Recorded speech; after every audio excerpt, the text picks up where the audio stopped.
जय बाबा गोविंददास जी की। आज हम बावड़ में मंदिर है गोविंददास जी का, वहाँ पे आए हैं और एक आज ऐसे ही सक्सेस से हमारी मुलाकात हुई है जो अपने में अजूबा तो है ही है और पता नहीं जितनी उनकी तारीफ करें कम है।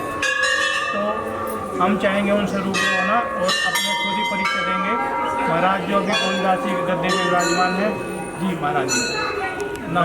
मैं डॉक्टर जय किशन दास, नांगल शहबाजपुर गद्दी बाबा गोविंददास जी की गद्दी पर आसीन हूँ। मेरी ये 15वीं पीढ़ी है। मैं पहले रेवाड़ी डिस्ट्रिक्ट हेडक्वार्टर के सर्जन, जिला स्वास्थ्य अधिकारी, मैं काफ़ी एडमिनिस्ट्रेटिव सर्विस पे 24 साल रह चुका हूँ और टोटल मैं 34 साल की सर्विस की हरियाणा सरकार के लिए क्लास 1 ऑफिसर रहा हूँ और MBBS पास आउट में जोधपुर मेडिकल कॉलेज से 81 बैच। ये जो महात्मा गोविंददास जी की गद्दी है, इस पे मैं 15वीं पीढ़ी पे विराजमान हूँ और ये हमारी जो है पारिवारिक गद्दी है। इसमें जो इतिहास इस टाइप से है कि ये जो बाबा गोविंददास जी मथुरा के रहने वाले थे, सैनी जाति से मथुरा से आते हुए 500 साल पहले 1600 यहाँ आए थे, गऊ चराते थे और यहाँ आके रुके तो शहबाज सिंह ठाकर था यहाँ इस गांव का मालिक सरपंच। तो उन्होंने यहाँ आके रुक गए, तो उन्होंने चमत्कार देखे तो ये कहने लगे कि आप तो अद्भुत आदमी हो, यहाँ विराजो। उन्होंने कहा नहीं ऐसा कुछ नहीं। फिर वो यहाँ देखते देखते हम बहुत ही ज़्यादा वो चमत्कार होने लगे। तो विष्णु भगवान जी ने उनको आशीर्वाद दिया कि आप यहाँ विराजमान रहे और आपकी जो ये गद्दी है इस पर जो बड़ा पुत्र होगा वो विराजमान और 2 बच्चे से तो ये हमारे 500 साल से गद्दी चल रही है। धुलंडी के रोज मेला लगता है, उसमें जयपुर, दिल्ली, राजस्थान से, हरियाणा से काफ़ी लोग आते हैं। यहाँ धुलंडी के रोज मेला लगता है, यहाँ दूर दूर से यात्री आते हैं। इसके अतिरिक्त ये गोवर्धन के दिन भी यहाँ मेला लगता है और वह प्रत्येक मंगलवार और शनिवार को यहाँ फ्री OPD भी करता हूँ, फ्री दवाई देता हूँ और यात्रियों की सेवा करता हूँ। महाराज अभी आपने बोला कि एक तो CMO का आपका सफ़र और ये जो दूसरा एक समझो दूसरा सफ़र, तो इसमें क्या फ़र्क है? मैं जो यहाँ मेरे को गद्दी संभालते हुए लगभग 4-5 साल हो गए, जो आनंद मुझे क्लास में ऑफिसर में नहीं आता था, यहाँ बड़ा आनंद आता है, दिमाग की शांति रहती है और इन्हीं की कृपा से परिवार के अंदर भी स्मृति है। दोनों बच्चे मेरे जो स्पेशलिस्ट हैं, पुत्रवधू भी स्पेशलिस्ट हैं। इसके अतिरिक्त हम 3 भाई हैं, तीनों भाइयों के सबके 2 बच्चे सारे क्वालिफाइड MBBS डॉक्टर। ये सारा बाबा गोविंददास का याद है। गोविंददास जी मैं भी करीब 12 साल बाद दोबारा आया हूँ महाराज जी। उससे पहले भी हम भजनों की शूटिंग करके गए थे, उस पर काफ़ी लंबा आपका बीता जो चक्कर नहीं लगा, पर आप दोबारा आपके चरणों में और महाराज जी के यहाँ गोविंददास मूर्ति रखनी है मंदिर का आने का मौका मिला। तो ये जो आने वाली पीढ़ी है, जैसे चेंज जो अब हो रहा हमारा, उनके लिए क्या कहना चाहेंगे? क्योंकि आपने दोनों दौर देख लिए, पढ़ाई वाला भी और उसका भी और ये भी, अध्यात्म भी और मेडिकल। मेरा निष्कर्ष यही निकाला है मैंने अपने 34 साल की सर्विस के अंदर और यहाँ आने के बाद, आदमी को सबसे पहले तो संतुष्टि जरूरी है, पैसा ही सब कुछ है। और दूसरी बात कि नशे से दूर रहना चाहिए। जो नशे से दूर नहीं रहेगा और पैसे चाहे लाख रुपये डेली कमा लो, बर्बादी की इससे ज़्यादा। और एक जो है आजकल वो फिटिसाइड्स का प्रोग्राम चला रखा है लोगों ने कि जो सेक्स रिलेशन करते हैं लड़की तो उसका अबॉर्शन करा देते हैं। ये बहुत ही जो है ना घिनौनी हरकत है और ये समाज के अंदर कलंक है, इससे बचना चाहिए।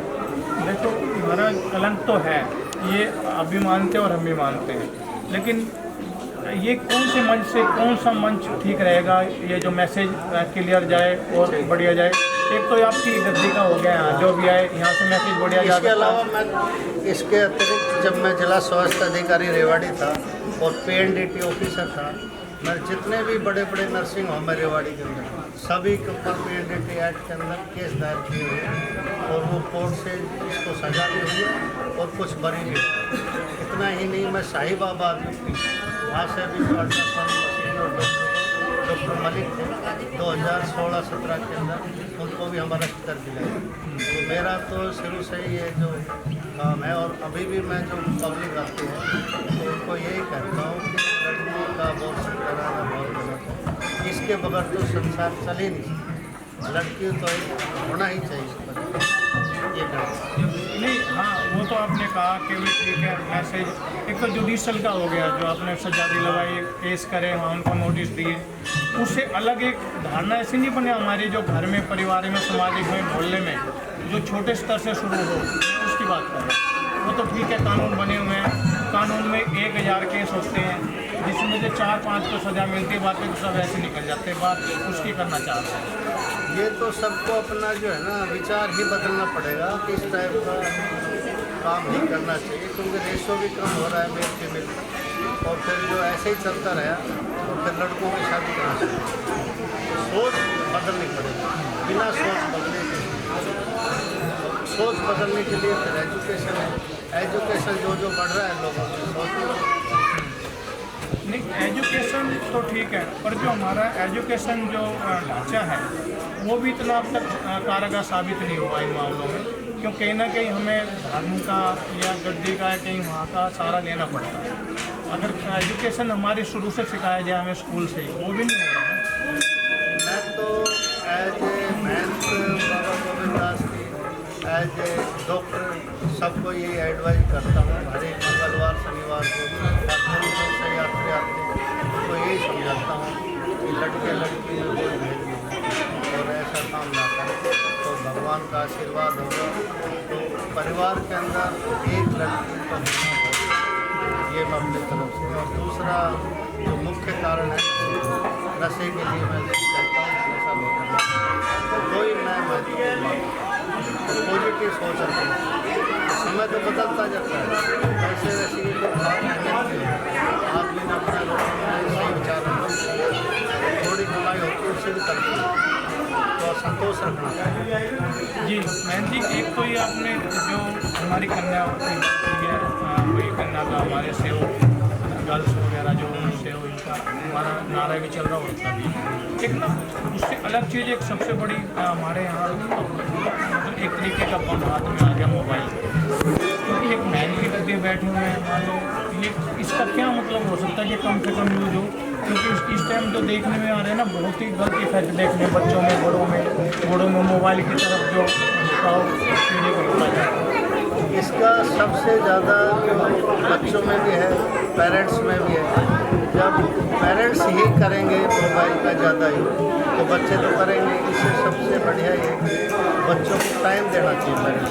पेरेंट्स टाइम देते नहीं तो बच्चे उसको मोबाइल में भी। दूसरा मेडिटेशन घर के अंदर मॉर्निंग से स्टार्ट होते साथ बैठ के करना चाहिए, बच्चों से बात करनी चाहिए। और पैसा कमाना अलग चीज़ है और बच्चों की प्रोग्रेस देखना अलग। बच्चों की प्रोग्रेस तो ठीक है, वो होनी चाहिए। और हर माँ बाप का ये अपना होता शुरू से जब पैदा होता है बच्चा कि इसको अच्छा पढ़ाएं लिखाएं, लेकिन पढ़ाई लिखाई कहीं ना कहीं मुड़ जाती है दूसरी तरफ। पढ़ाई मुड़ने का कारण क्या है कि पेरेंट्स पैसे के तरफ भागते रहते हैं, बच्चों को तरफ ध्यान देते नहीं। दोनों वर्ग होते हैं पेरेंट्स, वो चले जाते हैं, बच्चों को छोड़ देते हैं। और जब बच्चे बड़े हो जाते हैं, काबू से बाहर हो जाते हैं, तब उनकी आँख खुलती है, वो जब समझ जाते हैं। तो महाराज एक आखिरी सवाल, क्योंकि आप महल की गद्दे में बैठे हैं और धर्म का भी कहीं ना कहीं जुड़ा हुआ है। अब जैसे अभी आपने सैनी समाज के गद्दी मेरे ख्याल से पूरे हरियाणा में एक ही होती है। हाँ, ऐसा नहीं है कहीं। जो पारिवारिक गद्दे है हरियाणा के अंदर नहीं है, ये जो इस टाइप की गद्दियाँ हैं जो पंजाब के अंदर है 5-10, तो पारिवारिक गद्दी ऐसी नहीं मिलेगी जिसमें जो है ज्येष्ठ पुत्र ही गद्दी पर विराजमान। और मेरी 15वीं पीढ़ी चल रही है लगातार।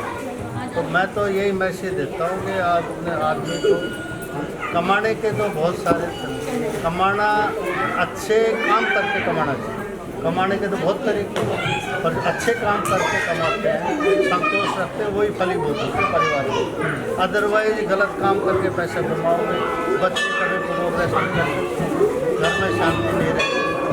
और कुछ ना कुछ बीमारी लगेगी कि झगड़ा लगेगा। झगड़ा लगेगा, मुकदमे भी लगेंगे और कहीं ना कहीं वो चीज़ अलग मुड़ जाएगा और उसमें शांति भंग हो जाएगी। एक जो सवाल मैं दोबारा लेके आ रहा हूँ जो वापस मुड़ गया था, आप बहन की बच्चे बैठे हैं, वहाँ से ऐसे चाहेंगे कि भाई यहाँ से दें आने वालों को एक वृद्धाश्रम और गौशाला, ये कितने होने चाहिए कितने नहीं होने चाहिए? क्योंकि गौशाला में गौएं हैं, वृद्धाश्रम में घर में नहीं है, वो चेंज होता जा रहा है। मैं जो गौशाला के लिए तो मैं बहुत ज़्यादा सपोर्ट करता हूँ और बाबा गोविंद दास ने चाहा तो मैं भी यहाँ गौशाला जल्दी स्टार्ट कर दूँगा। पर जो वृद्ध आश्रम है इसके लिए मेरा अलग ओपिनियन गलत ये है कि हटके ओपिनियन मेरा कि पेरेंट्स को बच्चों को बच्चे हैं जो आजकल पैसे की तरफ भागते हैं, माँ बाप को साथ रखते हैं और इसके अलावा वो तीर्थ स्थान पर घूमते रहते हैं। इधर उधर जाने के बजाय पेरेंट्स को ऐसी नौबत है नहीं कि वृद्धाश्रम में छोड़ना पड़े। और जो अपने पेरेंट्स का ध्यान नहीं रखते तो उनके बच्चे भी उनका ऐसा ही ध्यान रखेंगे जैसा हो रहा है। वृद्धाश्रम का तो मैं चाहता हूँ कि ये सिस्टम इतना खास मैं नहीं समझता। यही मैं मैसेज देना चाहता हूँ अपने पेरेंट्स का ध्यान रखें। और पेरेंट्स तो जो है एक तरह से वृक्ष है बहुत बड़ा, वो रह जाता है ना तब पता चलता है बच्चों को वो क्या था और क्या नहीं। जाने के बाद उससे पहले समझ। तो अभी मैन साहब जैसे संयुक्त परिवार खत्म होते जा रहे हैं, संयुक्त परिवार हुए नहीं, शादी हुई, अपना शहर में कमरा ले लिया, वहाँ रहते हैं, माँ बापों का पता नहीं है क्या क्या नहीं, तो एक संयुक्त परिवार में खत्म होते जा रहे हैं। संयुक्त परिवार की तो मैं ये नहीं कहता भी सारे भाई साथ रहो, अपने अपने रहो, पर पेरेंट्स को अपने साथ रहो। ये नहीं कि माँ को एक लगता बाप को कोई रख रहा है, इस एज के अंदर साथ रहेंगे जी, उनकी सेवा करो। और मेहंदी जी जो अभी गौशाला खोलने का विचार है, बहुत बड़े विचार है, क्योंकि मैं करीब 70-80 गौशाला से जुड़ा हूँ और कहीं ऊपर वाले ने चाहना 2 साल के अंदर ही आपको स्पेशल टाइप की बढ़िया क्वालिटी, हाँ बढ़िया क्वालिटी की, क्योंकि गौशाला मेरा ये नहीं कि मतलब ऐसे ही लाके बात कर अच्छे क्वालिटी लगता है बेचारा और वर्कर। मेरा कोई ऐसा नर्सिंग होम खोलने का या कमाने का मेरा कोई विचार नहीं, नर्सिंग होम खोलते तो अब तक खोल लेते हैं, जरूरत ही नहीं, मैं समझता ही नहीं, आगे भी नहीं समझता। बच्चे